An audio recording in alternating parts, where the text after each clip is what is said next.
கர்த்தருக்குள் நித்திரை அடைந்தார்.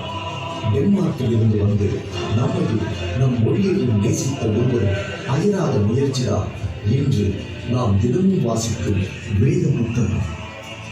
நம் கைகளை வந்தடையவும் கடுமையான பாதைகளையும் கொடுமையான தடைகளையும் சந்தித்து அத்தனையும் தகர்த்து ஜெயம் கொண்டது. இனி தினமும் வேதத்தை தியானிக்கும் முன் இவரது அயராத உழைப்பும் நம் கண்முன் நிழலாடும் என்பது நிதர்சனமான உண்மை.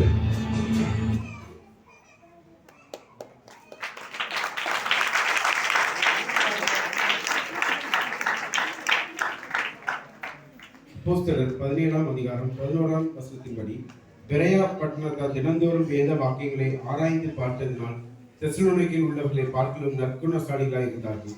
சீகன்பால் அவர்களின் தீராத வாஞ்சையினாலும் கடின முயற்சியினாலும் இன்று வேதாகம் நமது தமிழ் மொழியில் பெயர்க்கப்பட்டு நம் கைகளில் எளிதாக கிடைக்கக்கூடிய பாக்கியத்தை பெற்றிருக்கிறோம். இந்த பாக்கியத்தை பெற்ற நாம் வேதாகமத்தை எந்த அளவுக்கு வாஞ்சையோடு நேசிக்கிறோம் என்பதை சிந்தித்து பார்ப்போம்.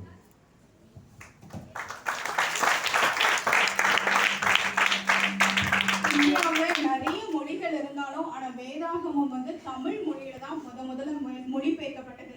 அதனால நம்ம வேதாகமத்தை ஆர்வமா வாஞ்சையா நம்ம வாசிக்கணும். எதுக்காக வேதாகமம் வாசிக்கணும் அப்படின்னா நம்மளுடைய வாழ்க்கையை அந்த வசனம் தான் மாற்றும்.